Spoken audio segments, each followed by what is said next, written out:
آج ہم لوگ دین ایمان کا مزہ نہیں لے رہے. ایمان تو ایک مزے کی چیز ہے. ایمان کا ایک اندر مزہ ہے.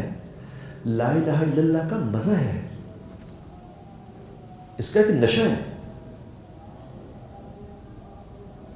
من عمل صالحا من ذکر او انثى وهو مؤمن فلنحيينه حیاة طیبہ.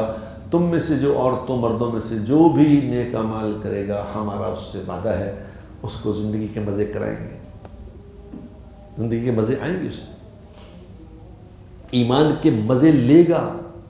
ایمان کلمہ ایک نشہ ہے میرے دوستو, نشہ. باخدا یہ ایک نشہ ہے, کیونکہ ہم نے یہ نشہ, اس نشے کو ٹیسٹ ہی نہیں کیا. تمہیں کیا پتا. ایک اللہ والے کہتے تھے, اس نے کہا کلمے پہ زندگی گزار کے جو مزے میں لے رہا ہوں نا, جو مزے مجھے آ رہے ہیں, یہ اگر وقت کے حاکم کو پتہ چل جائے تو میرے مزے پہ ٹیکس لگا دے. تو کدے مزے لے جا رہے ہیں, ساری قوم برباد ہو گئی, تو مزے لوٹے جا رہے ہیں. تمہیں کس بات کے مزے آ رہے ہیں, لگاؤ اس پہ ٹیکس. اتنا مزہ ہے کلمے. لیکن یہ مزہ کب آئے گا, کس کو آئے گا؟ یہ فارمولا, یہ سن لو فارمولا, پھر کام آئے گا بات. کلمے کا مزہ اس کو آئے گا میرے دوستو جو نافرمانی چھوڑ دے گا. ایک ہی فارمولا, نافرمانی چھوڑ. جس کام سے منع کیا اس سے منع ہو جاؤ, پھر دیکھنا کلمے کے مزے کیا ہے. نہ کرو زیادہ اعمال, نہ ساری رات کی تہجدیں پڑھو, نہ روز کے روزے رکھو, صرف 5 نمازیں پڑھو. فرض نہ چھوڑو. فرض نمازیں پڑھو 5 اور نافرمانی والا کام چھوڑ دو جس سے منع کیا کہ یہ میرا پرہیز ہے, میرا اس سے پرہیز ہے. پھر دیکھنا مزے.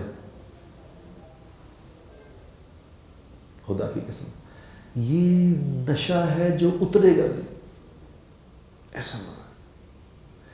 پھر کیا ہوگا, نشے کی کیفیت کیا ہوتی ہے؟ نشے کی کیفیت یہ ہے کہ اس کے دین جو کلمے کا نشہ, اس کی کیفیت کیا ہوگی پتہ کیا ہوگی؟ اس کی کیفیت یہ ہوگی کہ اس کی موت کا انتظار کرنے لگ جائے گا کہ مرنا کب ہے.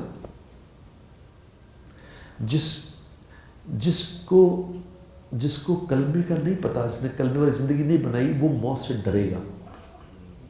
اس کے اندر موت کا خوف ہے, مر ہی نہ جائیے, اس کو ہر وقت موت کا خوف. اور جو کلمے والی زندگی گزار رہا ہے, جو نافرمانی سے بچ رہا ہے, اس کو موت کا انتظار ہوگا. کیوں کہ اس کو پتہ ہوگا کہ موت کے بعد ملاقات ہوگی اللہ سے, موت کے بعد ملاقات ہوگی اللہ کے حبیب سے. جس کی زندگی میں گزارتا رہا ہوں, جس کی نقل مارتا رہا ہوں, اس کا دیدار ہوگا, اس کی زیارت ہوگی. یہ پھر اس کے انتظار میں ہوگا. یہ نشے کی نشان, ایسا نشہ. یہ گیم ذرا سلو ہے, سلو, لیکن یہ ہوگا, یہ ہو کے رہے گا. یہ ہوا ہے, یہی ہوگا. کسی بھی نافرمانی کو چھوٹا نہ سمجھو. وقتی طور پہ ضرورت کو پورا کرنے کے لیے ضرورت پورا کر لو, اپنی ضرورت پورا کر لی جائز سے, تو یہ نہ سمجھنے کوئی دیکھ نہیں رہا, کوئی لکھ نہیں رہا, لکھا جا رہا ہے. اس لیے میرے دوستو یہاں جو میں عرض کرتا ہوں بات آپ سے, یہاں آ کے بیٹھ کے میں آپ سے عرض کرتا ہوں, یہ میرے اپنے ایکسپیرینسز ہیں جو میں شیئر کرتا ہوں آپ سے. بڑی مزیدار زندگی ہے, بڑی مزیدار زندگی. اللہ تبارک و تعالیٰ نے ہمیں خوبصورت زندگی عطا فرمائی ہے. ہماری کم قسمتی ہے, ہم نے وہ زندگی ٹرائی نہیں کی. ہم نے وہ زندگی ٹرائی نہیں کی. ہم دوسروں کی زندگیاں گزار کے اس میں کامیابیاں ڈھونڈ رہے ہیں. لہذا ہو کیا رہا ہے, پریشان سے پریشان تر ہوتے جا رہے ہیں, پریشان سے پریشان تر.